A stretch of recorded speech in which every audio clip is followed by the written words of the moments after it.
Welcome to another episode of Entrepreneurs in Fuego. We're documenting the journey of phenomenal entrepreneurs.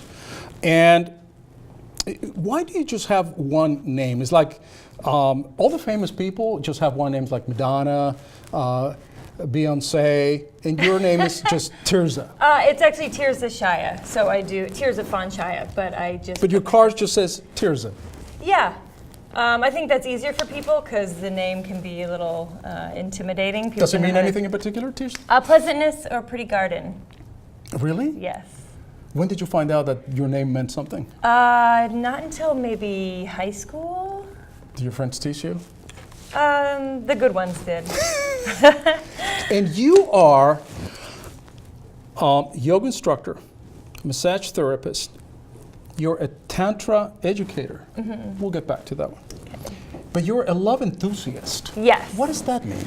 Wow. Other than the obvious.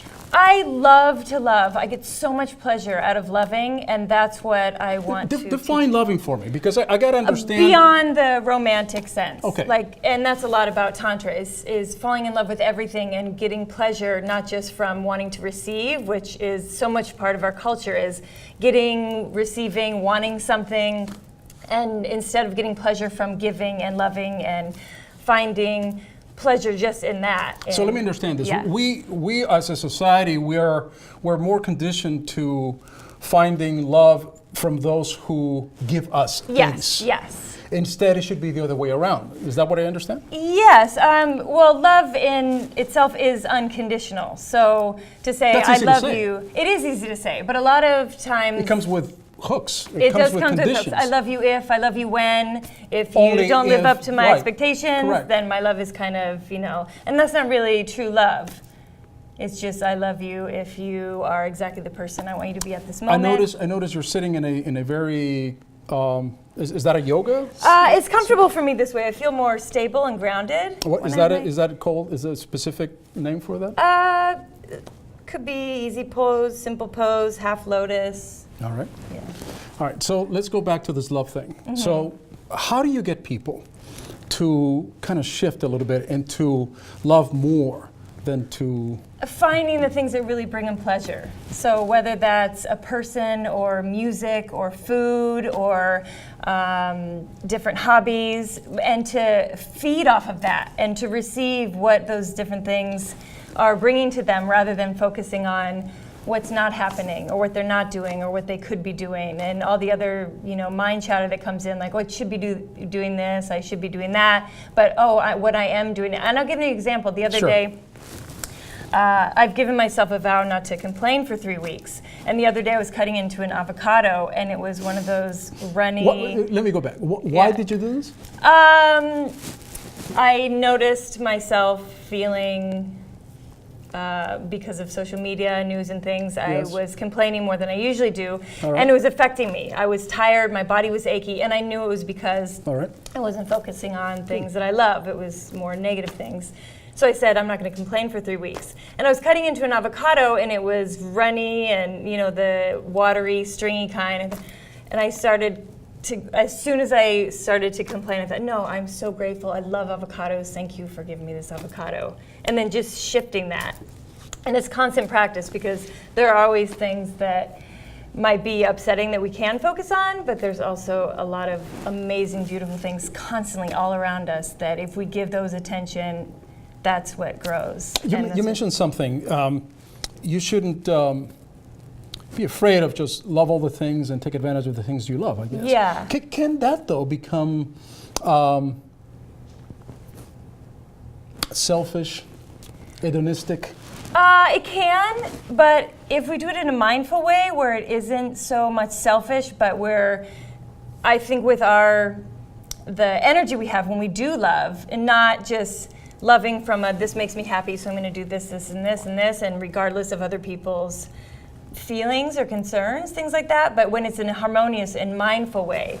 Like, I love avocados and I want to send this love. Like, instead of holding it to myself, I might close my eyes and say, I want to send this out to anyone who needs it right now and things like that. Rather than just consuming it, because love is an energy that does flow. It's all over the place all the time.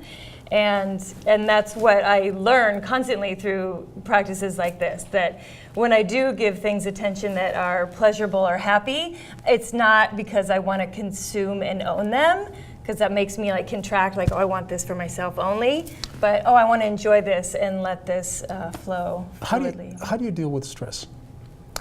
Meditation, yoga, deep breathing. Got it. But in a practical sense, you're waiting in line to purchase something, and the lady in front of you, or the two ladies in front of you, they're taking their time, and it becomes a stressful thing. How do you deal with that? I notice where my head goes during those moments, and I almost look at it like it's amusing. As soon as I start getting mad, I think, wow, this is really amusing. You know, first world problems. People have all these issues, and I'm mad because I'm going to have to wait 5 more minutes. Okay. And that relativity about life, it's something that we lose sight of, right? Yeah. Because then we're worried about waiting in line when there are starving children, where there may be killings and massacres in the other side of the world, and so forth. And we're getting stressed about waiting in line? Yeah, it's perspective too. And maybe you're in a hurry. Maybe you have a loved one who needs you at that time. You know, like being in traffic and waiting, getting frustrated with other people or not paying attention. It's just, okay, well, this is happening for a reason. What can I learn in this moment? What's the thing about tantric sex that we should know? What's the myth? The myth is that Tantra is just about sexuality, and it really is the tip of the iceberg. It isn't? It isn't, no. Oh, okay. It's there is a part of Tantra that is mostly focused on sexuality, but it is such a vast spiritual path, an ancient holistic yogic system that deals with the energies of the universe and attaining wisdom and liberating the soul and benefiting all mankind, not just finding pleasure.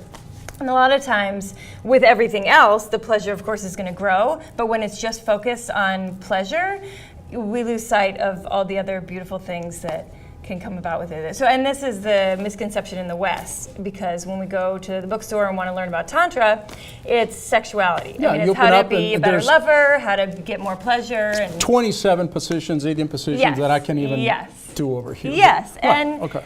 Of course we want pleasure, that's great, and it can open us up to more enlightenment and more spiritual evolution through that pleasure. And that's what Tantra is, like not just a means to an end to receive pleasure from something, but to use it in our daily lives. Similar with yoga, you're on a mat, we're doing postures, but the yoga doesn't end there. We want to bring it out. Gotcha. As an entrepreneur, how long have you been doing this for others? On my own, Yes. about 3 or 4 years. What have you learned about yourself during this journey? So much. The one thing that comes out, just that anything is possible, and that if I trust, it all works out. It just does. if I trust who? If you trust yourself? Just trust in that it will be okay. Or if I'm stressed about how am I going to make ends meet because I'm doing what I love, but how do I make it more of a business, things like that. I sit and meditate, and I just say, if this is meant to be, show me a sign. I trust in this. So a lot of learning about myself. Pragmatism is on this side, and existentialism is on this side. So you're kind of more toward this end. Yeah, but I like to find the balance also between both, because a lot of what I explain about it, the chakras, the energy, things like that, it sounds kind of like new age hippie fluff. Right. But I learn a lot about the scientific aspect of it. So it is physics. There is energy beneath us. There's energy above us, all around. Most matter is energy, or matter is energy. So the message you're going to send everybody from your experience. I want to learn more about this tantric thing. So we're going to have like about a 2 hour, because I know what you're saying about the West has this misconception. Yeah. But I'm the West, so I have that misconception about tantra being about sex and all that stuff. So we're going to have like a 2 hour show. Okay. But the message that you're going to send out to folks watching this, listening to this, about what, based on your lessons, what they should do to better their lives. What is it?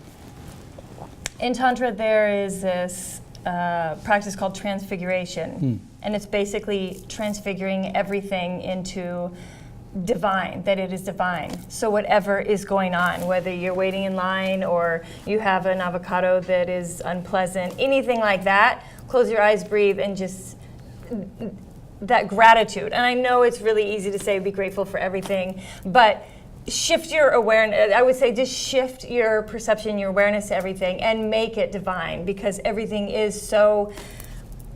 We deserve to feel this like zest for life. And I like when you go like this and you say zest for life. I think it's pretty cool. Well, I think that sums it up. And with any situation, whether it's pleasant, unpleasant, sad, happy, surprised, mad, anything, be aware where your head goes in those moments and find amusement in it. Are you happy now?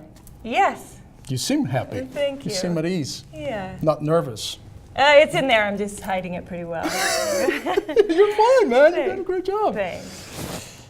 This is pretty amazing. Thank you. All these lessons and stuff. I'm listening to everything that you're saying. And everybody can adopt all these lessons. Yes. Some of us may have more resistance, perhaps. Yeah.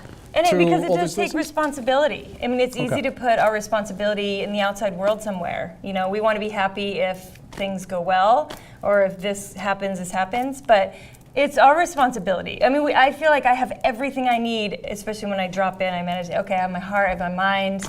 What else do we need? We can make magic happen. Making magic happen, I like that. Yeah. You're too much, man. Thanks so much. Appreciate you. Thank With you. that, we're out. Welcome to